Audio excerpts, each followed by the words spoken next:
Hey, what's up, everybody? Andre Reese.biz. All right, guys, I do, not only do I do taxes, I do a whole bunch of other stuff. All right, guys, I'm out here, trying to survive. I know it's rare for you guys to see me outside without a mask on, but I'm out here over at the Goodwill Outlet. I'm in the safety and security of my bubble. I got the car, I'm sitting in the car, I got the windows all the way rolled up. No big deal, I ain't tripping, but man, I just went to, I did a video yesterday about Goodwill. And I know a lot of you guys have been asking me about this. What the hell is this on your chin?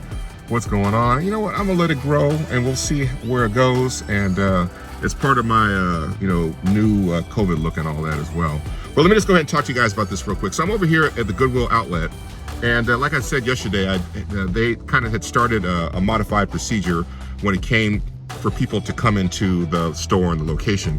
I was actually, they weren't supposed to roll everything out until next week, but I was like, well, the regulations are already in the play, so these guys got to, basically get something going as soon as possible. So I kind of figured that they would start, most likely today. So I got here earlier than normal, somewhere around 8:10 or so, and there was a line that formed.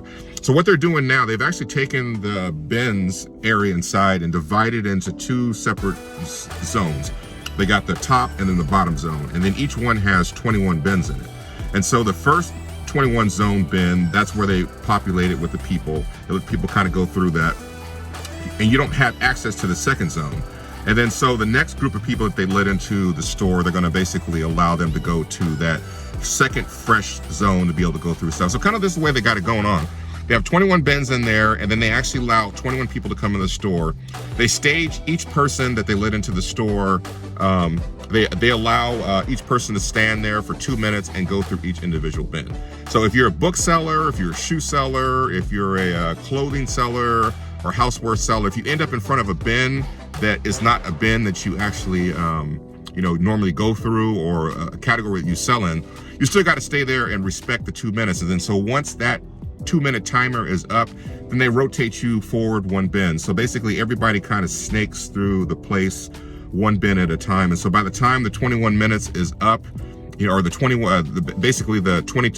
44 minutes is up, everybody has had a chance to go through each one of the bins and spend 2 minutes there. Then you, of course, check out, etc. Then you're at any point you want to get out of line. Let's say in front of you is a whole bunch of bins that you normally don't source through. You're more than welcome to get out of line and go get out of the store, check out, and then go back in a line to get into the next rotation. So here's my thoughts.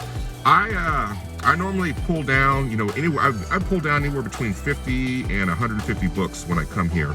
Today I was only able to snag 5 in the limited amount of time that I was here. I was also forced to actually go through and look at categories that I normally don't sell in. So I went through the first 5 or 6 or 10 bins I went through were all closed. And so instead of just standing there with my arms crossed and being upset, I went through the bins, and I actually found some incredible items in the bins. And I don't sell clothes, normally, but I know enough about different brands. I know enough about things that people find to be unique that you can ask, a high dollar amount for. So I went ahead and went through those and bought some stuff. Like I said, eventually I got to the houseware section, pulled a few items out of there. I even got some, gun cases and stuff like that, that are soft, that are easy to ship, and of course that stuff right now is really popular, for obvious reasons. And then I also went ahead and was able to go through and look at and the thing was, it was very difficult to get through and scan books. They'd only had a couple of bins. They didn't have very much in the way of books in them.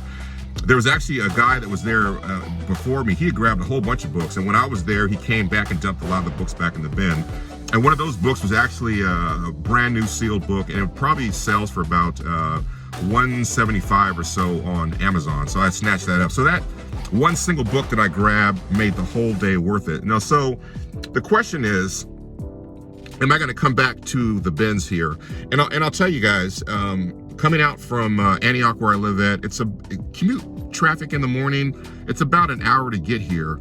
I was able to at least pull down way more, probably about $500 to $700 worth of stuff, retail sale wise, from the bins here. Now, is it worth it for me to make the journey going forward and come out here? I'm not sure.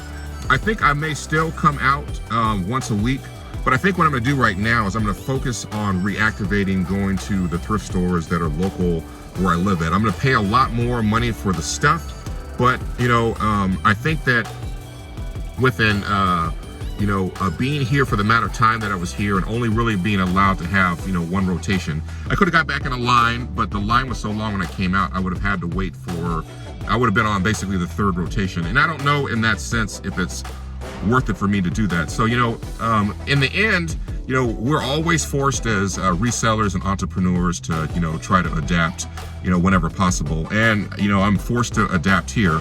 But like I said, when it comes down to it, I don't have an issue or a problem with sourcing goods. My goal is always to source goods as cheap as possible. Now, if I have to move to a different part of the stream to be able to pull down goods, which I'm going to do right now, and focus a little bit more on some of the local stores that I kind of abandoned over the last 6 or 7 or 8 months or so, I'll go ahead and do that. And then once the COVID situation kind of gets cleared up, I'll go ahead and migrate my way back over here. So like I said, I'll probably check in probably once a week over here, maybe every other week. But I don't really see things changing really a whole lot in the COVID universe out here in California. And Los Angeles yesterday just announced that they're going to be doing curfews. And so the Bay Area is pretty progressive. It's very much a blue area. And I don't see why at some point in the near future that we won't have, we won't have curfews here as well, and businesses will be extremely restricted. And one of my channel partners, she had mentioned to me, not too long ago, she said, and she's actually very deep into, the COVID diagnostic, and, working on things like that. And she had suggested to me, she said, she said, you got to be careful, because with the way that the COVID is going to spike towards the end of the year, you're going to have to really be mindful that whatever thing that you're involved in trying to source your goods may potentially dry up and may become inaccessible.